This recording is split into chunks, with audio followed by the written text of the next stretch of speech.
Hello friends, good morning.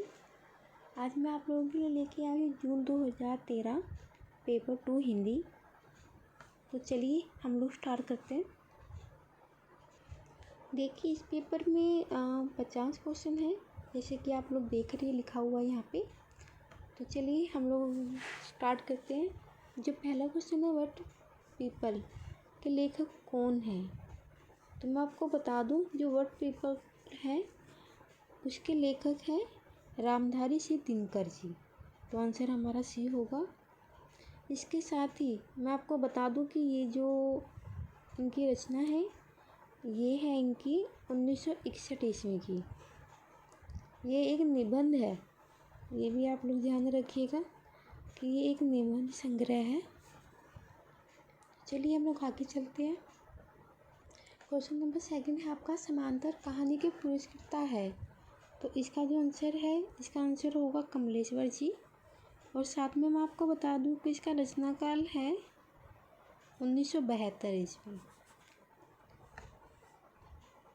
Question number 3, शेष यात्रा, इसकी लेखिका कौन है। तो मैं इसकी बता दूं कि इसकी लेखिका उषा प्रियवंदना है। और इस जो रचना का जो रचनाकाल है वो आपका है 1984 ईस्वी। ये रचनाकार आप लोगों को याद रखने चाहिए, क्योंकि पेपर में ये ऐसे पूछे जाते हैं।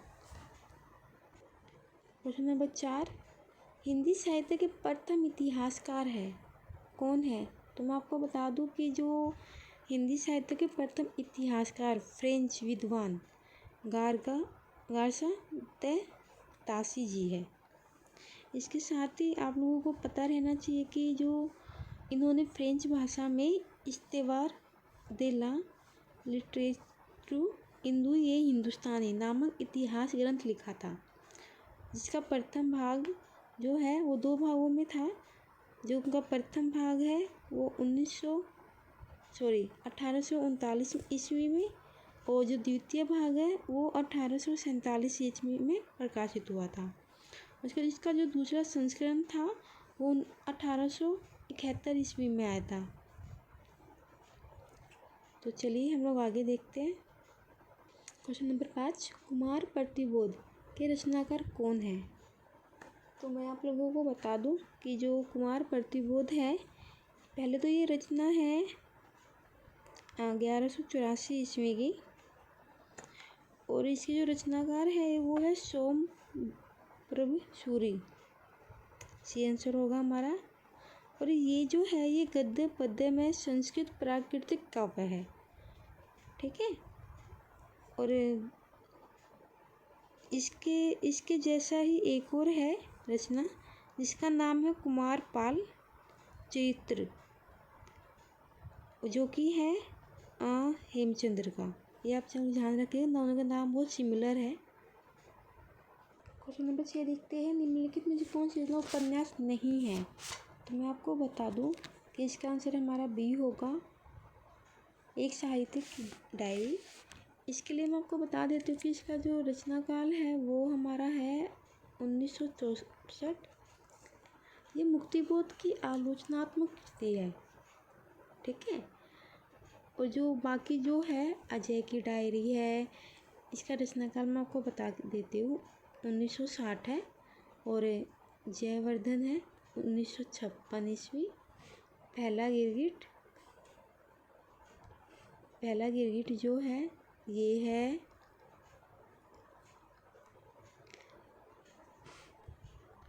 1999 का, ठीक है। तो आप लोग इनकी भी रचना जो है याद रखिएगा, इनका जो रचना प्रकाशित कब हुई थी। चलिए हम लोग आगे देखते हैं।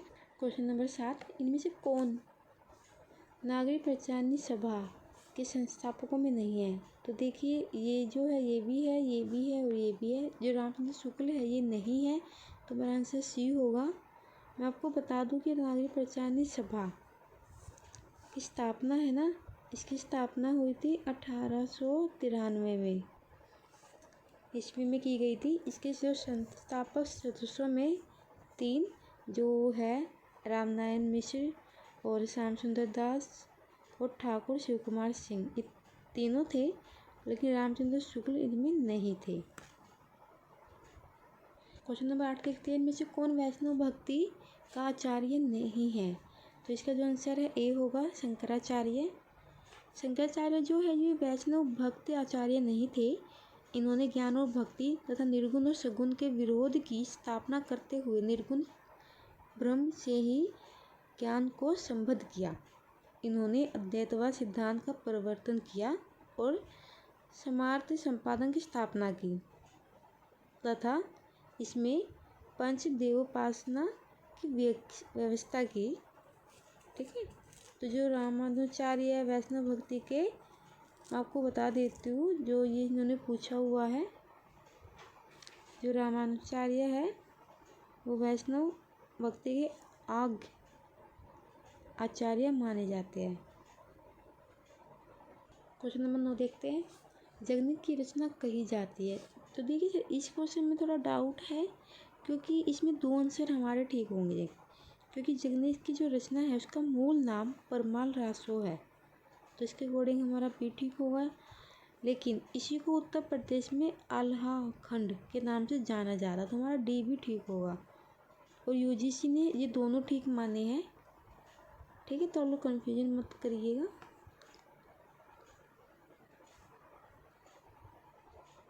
साथ ही मैं आपको बता देती हूँ, जो बीसलदेव रासो है ये नरपति नाहल्य का है। ओके, और जो पृथ्वीराज रासो है इस चंद्रवरदाई जी का है। ये भी आप लोग ध्यान रखिएगा। क्वेश्चन नंबर 10 देखते हैं, झोपड़ी से राजभवन तक के लेखक कौन है? तो इसके जो लेखक है वे है माता प्रसाद जी, आंसर बी होगा हमारा। और इसका जो प्रकाशन वर्ष मैं आपको बता देती हूँ वो है 2002। बाकी इसकी मैं साथ में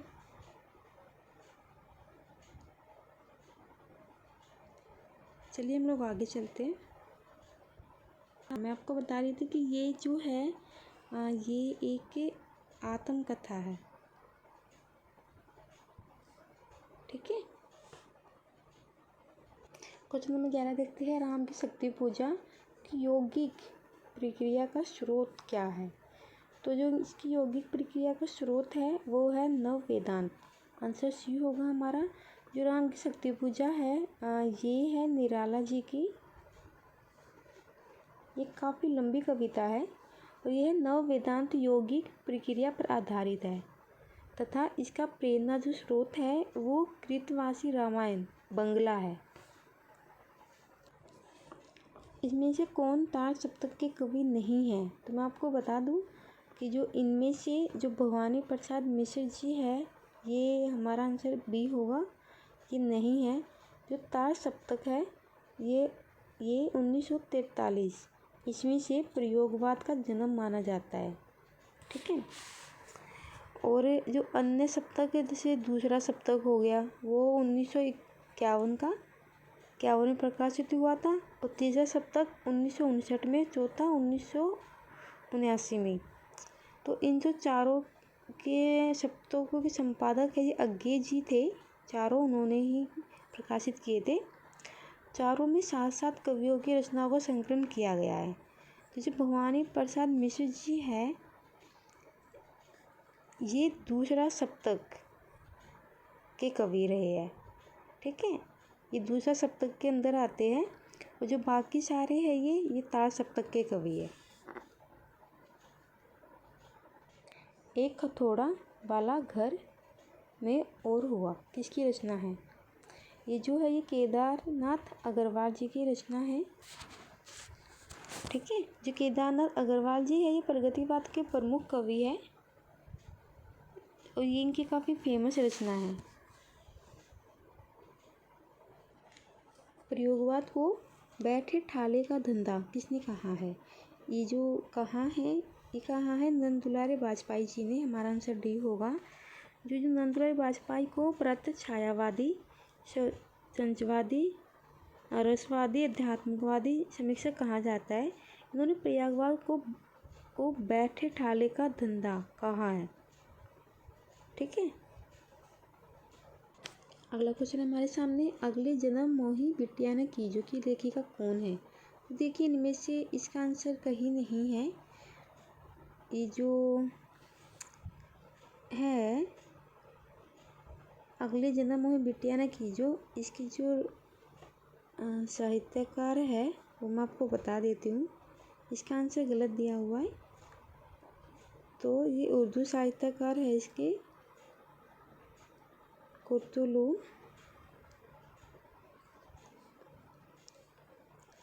ए हैदर, ये इनकी रचना है। कुर्तुलून ए हैदर की रचना है ये, अगले जन्म मोही बिटिया ने कीजो। अग्निपथ के पार चंदन चांदनी का तेज, किसकी पंक्ति है? ये जो पंक्ति है ये महादेवी वर्मा जी की है। आंसर बी होगा हमारा।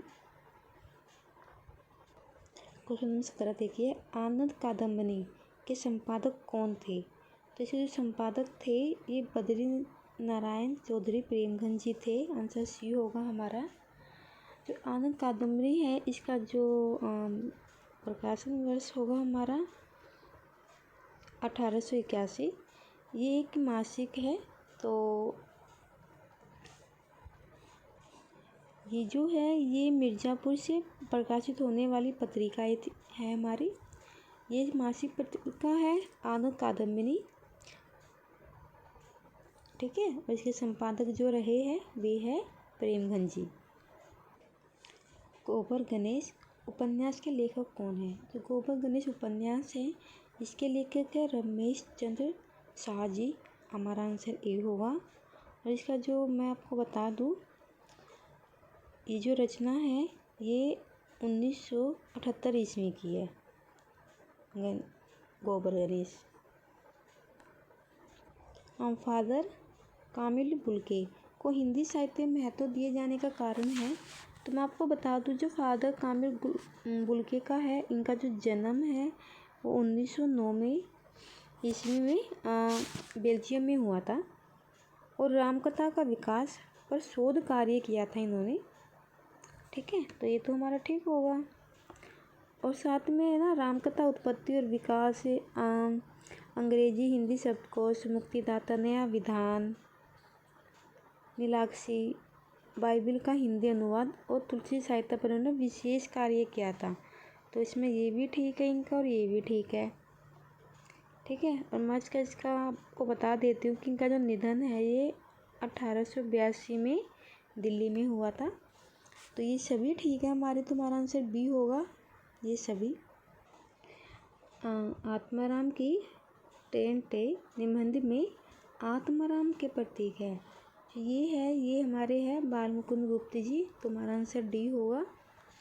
इसके साथ ही मैं आपको बता दूं कि जो महावीर प्रसाद द्विवेदी के भाषा और व्याकरण लेख में अनिश्चितता शब्द को लेकर बाल मुकुंद ने एक व्यंग्य लेख लिखा था, जिसके प्रत्युत्तर में महावीर प्रसाद ने सर्गो नरक ठिकाना नाही नामक लेख कल्लू अलहित के नाम से लिखा था।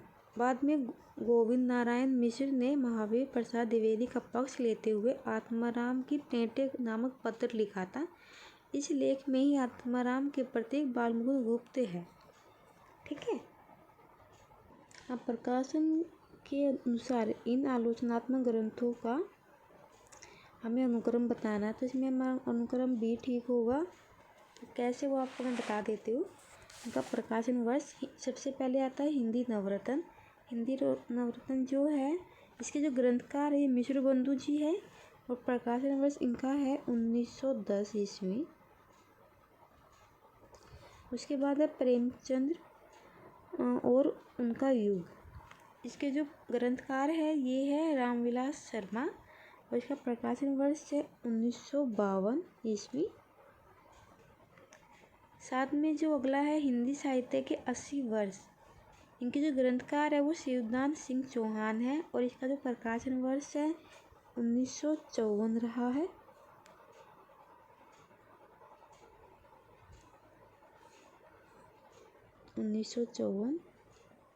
और जो लास्ट हमारा है छायावाद, इसके ग्रंथकार है नामवर सिंह और इसका जो प्रकाशन वर्ष है वो रहा है 1955। ठीक है, तो हमारा पास है सबसे पहले वाला 1910, फिर 1952, 1954 और 1955। तो हमारा बी ठीक है इसमें आंसर। जन्म के आधार पर इन निबंधकारों का सही अनुक्रम कौन सा है? तो मैं आप लोगों को बता दूं कि इसमें हमारा आंसर डी ठीक होगा।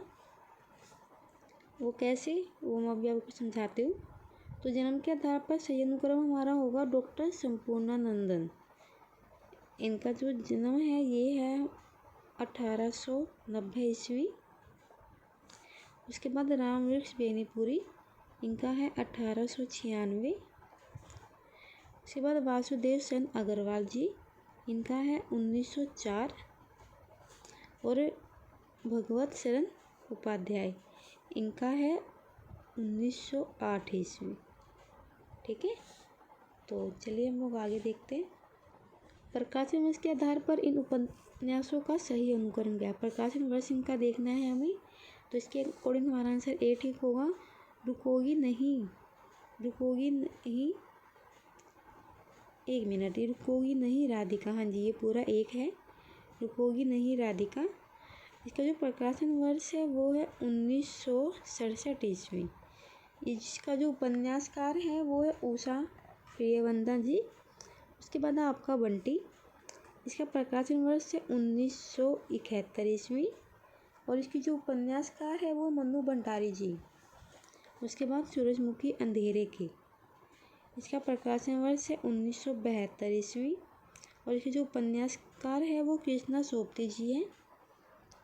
लास्ट आता है चित कोबरा, इसका प्रकाशन वर्ष 1979 ईस्वी। और इसके जो उपन्यासकार है वो है मृदुला गर्ग जी। तो हमारा ए आंसर ठीक है। ये क्वेश्चन काफ़ी ज़्यादा इम्पोर्टेंट है क्योंकि कृपया ये आ चुका है। प्रसाद के जो नाटक है उनका अनुक्रम बताना है। तो प्रसाद के नाटक का अनुक्रम के अकॉर्डिंग हमारा आंसर सी ठीक होगा, क्योंकि जो ये है राजश्री, ये इनका है 1915 ईस्वी का। उसके बाद विशाख 1921 ईस्वी। अजातशत्रु ये है 1922 ईस्वी। और स्कंदगुप्त ये है 1928 ईस्वी। तो ये इनका क्रम हो जाएगा। जोगेंद्र कुमार के उपन्यास का सही अनुक्रम कौन सा है? तो जो जोगेंद्र कुमार के उपन्यास है इनका सही अनुक्रम हमारा बी होगा। सुनीता जो है, मैं यहाँ पे लिख देती हूँ साइड में। सुनीता का जो प्रकाशन वर्ष है 1934 है। उसके बाद त्यागपत्र, त्यागपत्र का है 1937। उसके बाद कल्याणी, कल्याणी जो है ये 1939 ईस्वी का उपन्यास है।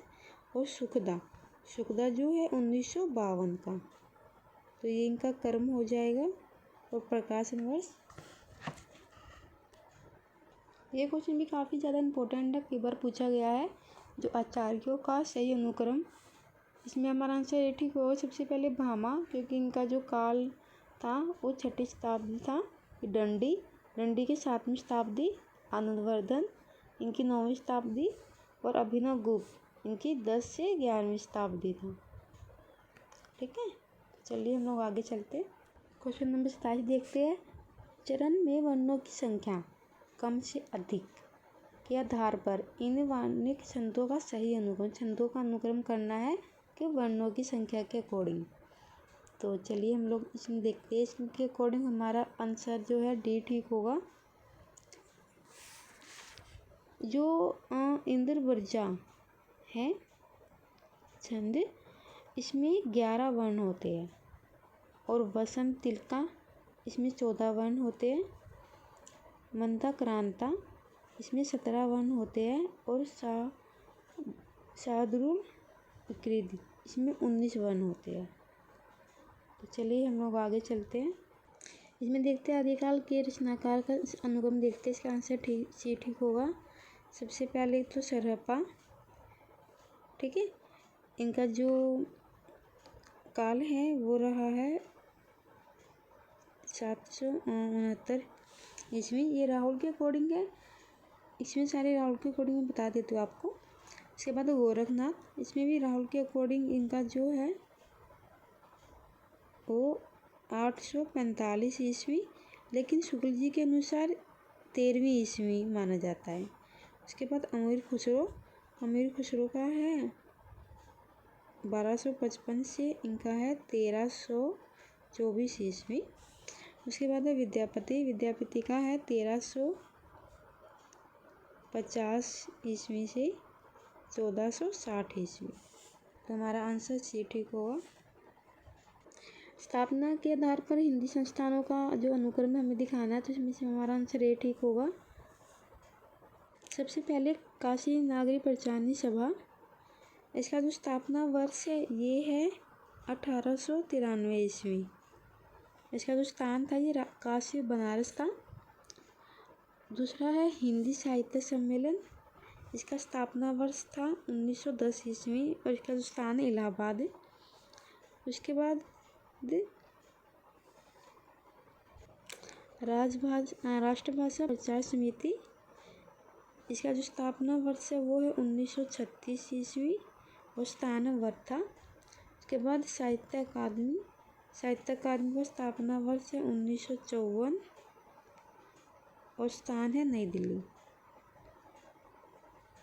जन्म के आधार पर जो है इन कवियों का अनुक्रम बताना है, इसमें हमारा आंसर बी ठीक होगा।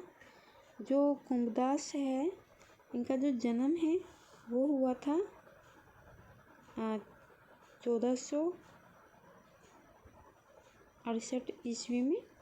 उसके बाद सूरदास का हुआ था 1478 ईस्वी। परमानंद दास है उनका हुआ था 1493 ईस्वी और कृष्ण दास है इनका हुआ था 1496 ईस्वी। निम्नलिखित भाषा रूपों और उनके प्रयोक्ताओं को सम्मिलित कीजिए। तो ये भाषा रूप है, तो देखते हैं। जो दक्षिणी कुतुब, इसके जो प्रयोक्ता है वो है कुतुब शाह, इसका सेकंड हो जाएगा हमारा। कोसली के है दामोदर पंडित जी, फर्स्ट हो जाएगा। ब्रजपुली के है शंकर देव अवतरे, इसका फोर्थ। संध्या भाषा का है शर्यापाद, थर्ड। तो ये हम देखते हैं ये क्रम किस में है, तो इस क्रम के अकॉर्डिंग हमारा आंसर बी ठीक होगा, सेकंड 1 4 3। इसमें जो इतिहास ग्रंथ है और उसके लेखक बताने हैं हमें। सबसे पहले हिंदी साहित्य का इतिहास, इतिहास नहीं है ये अतीत। हिंदी साहित्य का जो अतीत है ये हिंदी साहित्य का अतीत, इसके 2 भाग है और इसके लेखक है विश्वनाथ प्रसाद मिश्र जी। तो इसका हमारा हो जाएगा ये 4, ठीक है। और साथ में बता दूँ तो इसका जो पहला भाग है इसका प्रकाशन वर्ष है 1959 और जो दूसरा भाग था उसका प्रकाशन वर्ष है 1960, ठीक है।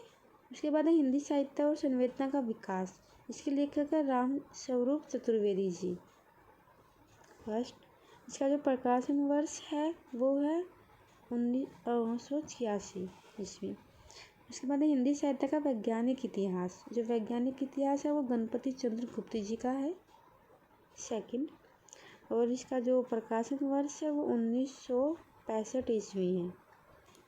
उसके बाद लास्ट आता है हिंदी साहित्य का आलोचनात्मक इतिहास, तो आलोचनात्मक इतिहास है राम कुमार वर्मा जी का और इसका जो प्रकाशन वर्ष है वो 1938 है, ठीक है। और इसके अकॉर्डिंग जो हमारा आंसर ठीक बनता है वो है हमारा आंसर सी, 4 1 2 3। नेक्स्ट में ये कुछ कवि है उनकी रचनाएं हैं, तो देखते हैं किसकी रचना क्या है। तो जो बीजक रचना है ये कबीरदास की है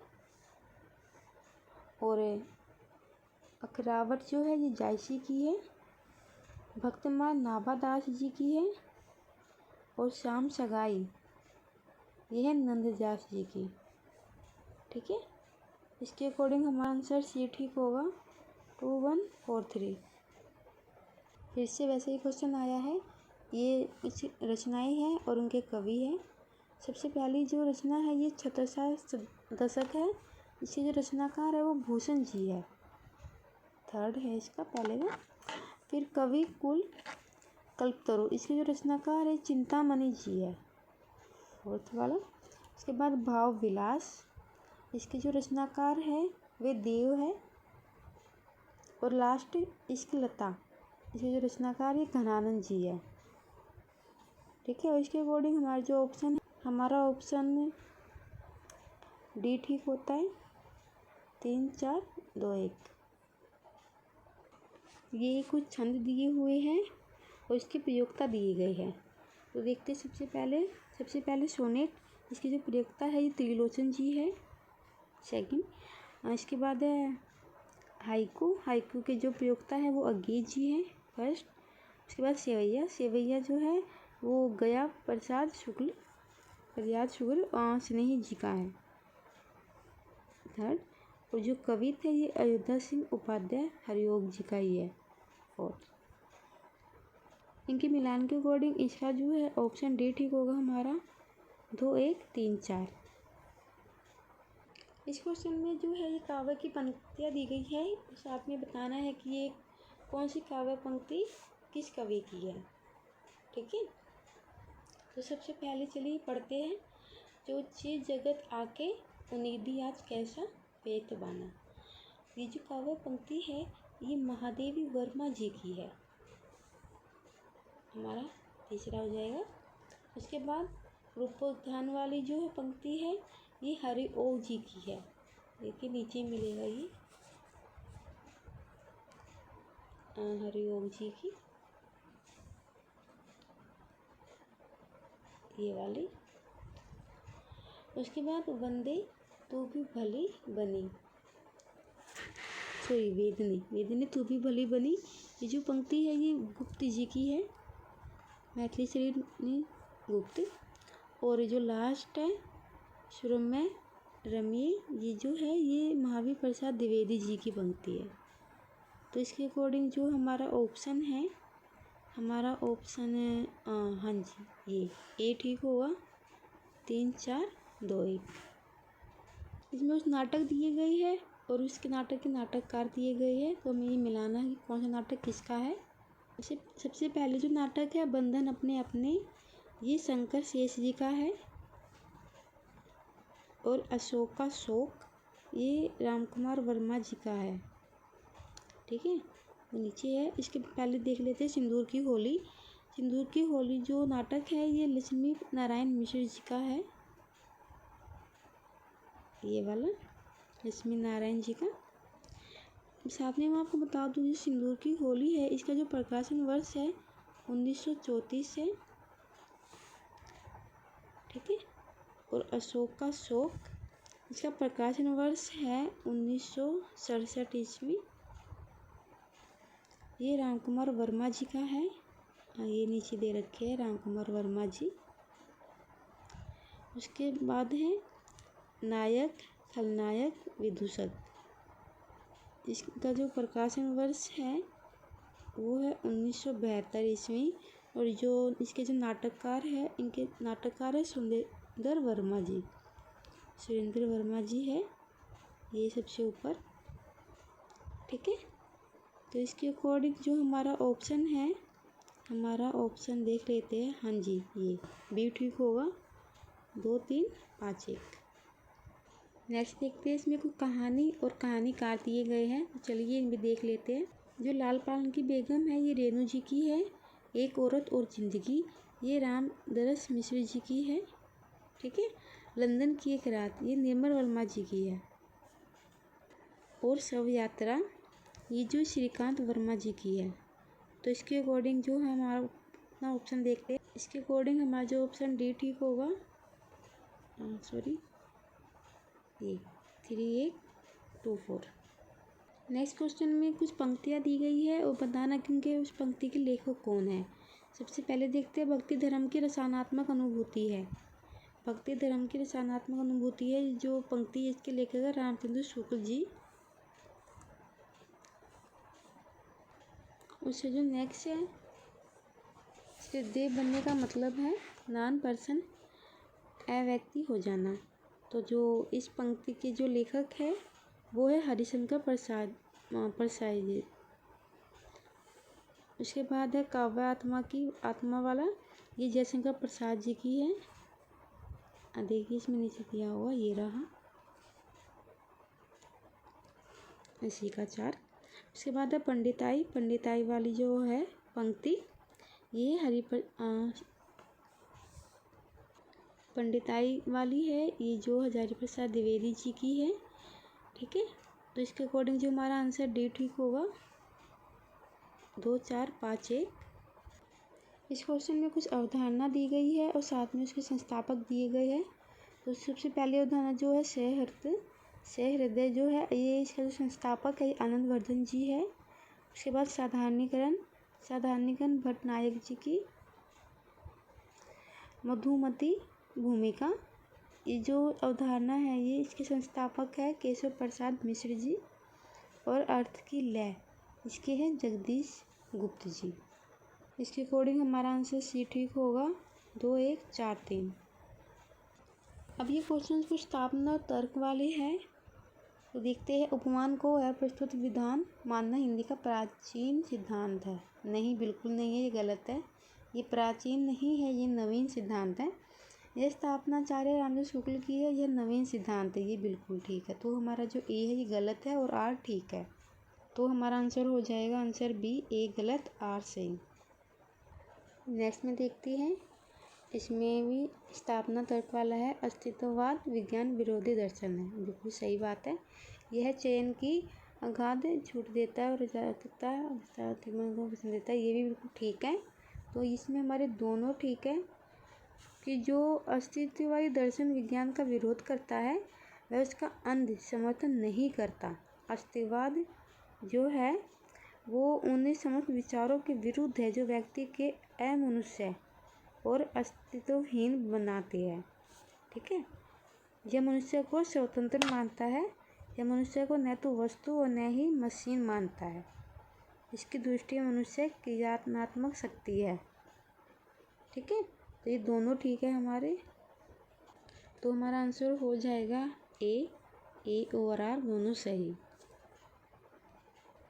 ये स्थापना देखते हैं। काव्य का सर्वस्व है काव्य अलंकार, इसके रहते अन्य किसी की आवश्यकता नहीं, तो ये गलत है बिल्कुल।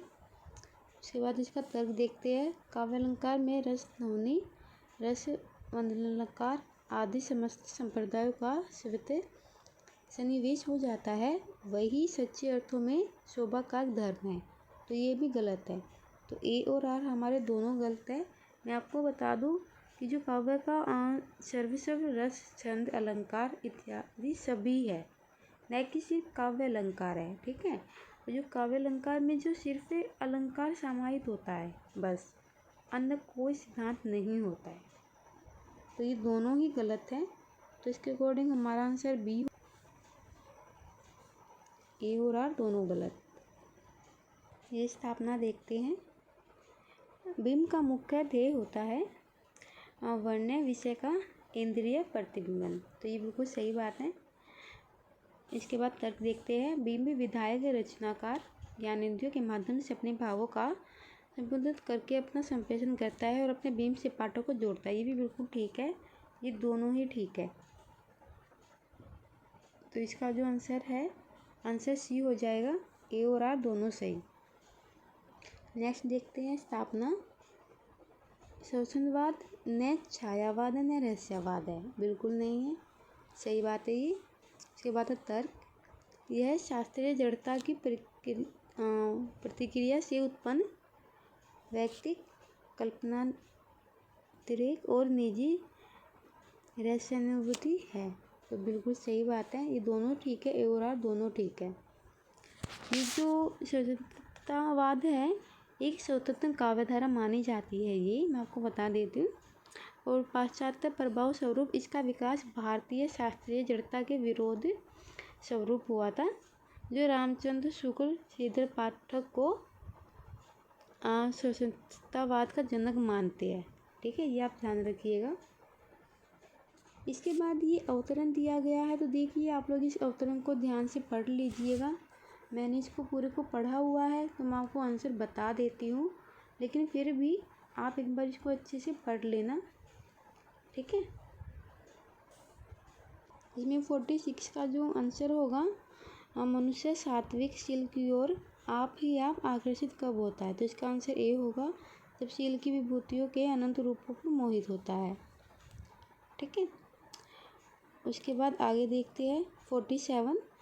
इसमें है प्रवृत्ति और निवृत्ति किस पर निर्भर है, तो जो प्रवृत्ति और निवृत्ति है वो अनुभूति पर निर्भर है, क्योंकि अनुभूति मन की पहली क्रिया है, ये अवतरण में दिया गया है। उसके बाद है 48 देख लेते हैं, मन की दूसरी क्रिया क्या है। मुझे मन की दूसरी क्रिया है वो है संकल्प विकल्प। तो अनुभूति मन की पहली क्रिया है और संकल्प विकल्प मन की दूसरी क्रिया है। उसके बाद अगला देखते हैं 49। व्यक्ति संबंधहीन सिद्धांत मार्ग मनोरंजनकारी कब लगते हैं, तो ये इसका जो आंसर है सी हो जाएगा, जब वे किसी व्यक्ति के जीवन कर्म के रूप में देखे जाते हैं। जो व्यक्ति संबंधित सिद्धांत मार्ग परिवर्तक मन को अव्यक्त रहते हैं, वे मनोरंजनकारी तभी लगते हैं जब वे किसी व्यक्ति के जीवन कर्म के रूप में देखे जाते हैं। अवतरण में ये दिया हुआ है, तो आप लोग बहुत ध्यान से अवतरण पढ़ लेना। इसके बाद लास्ट क्वेश्चन ये है, मानव जीवन के बीच हम किस सौंदर्य का विकास देखना चाहते हैं, तो इसका आंसर हमारा बी हो है, सिद्धांत वाक्यों में निहित बातों का, ठीक है। तो इस पेपर में हमारे यही थे 50 क्वेश्चन थे इसमें हमारे बस, ठीक है। तो देखिए ये वीडियो मैंने बनाई आप लोगों के लिए, ठीक है, जून 2013 की। तो मैं आपको बता दूं कि ऐसे ही मैं सारे पेपर आपके लिए भी सॉल्व करके लाऊंगी। अभी तक के जितने भी हो रहे हैं या आगे जितने होंगे, मैं साथ साथ उनको सॉल्व करते हुए लेके आऊँगी। तो आप लोग प्लीज़ मेरे साथ बने रहना, और अगर आपको वीडियो पसंद आई हो तो प्लीज़ इसके शेयर करना और साथ में कमेंट करना और लाइक ज़रूर करना। और अगर आप नए हैं मेरे चैनल पे पहली बार देख रहे हो तो प्लीज़ इसे सब्सक्राइब ज़रूर करना। और अगर आपको कुछ दिक्कत लग रही है, कोई परेशानी है, या फिर आपको कुछ मतलब मेरी वीडियो में कोई भी कुछ समझ में नहीं आया है जैसे, तो आप प्लीज़ मुझे फीडबैक ज़रूर देना, ताकि मैं और ज़्यादा इम्प्रूवमेंट कर सकूँ अपनी वीडियो में। और साथ में मेरा जो टेलीग्राम ग्रुप है वो ज्वाइन कीजिएगा, वहाँ पे आपको सभी क्वेश्चन पेपर की PDF मिल जाएगी। तो चलिए अब मैं यहीं पे फिनिश करती हूँ। Okay, bye.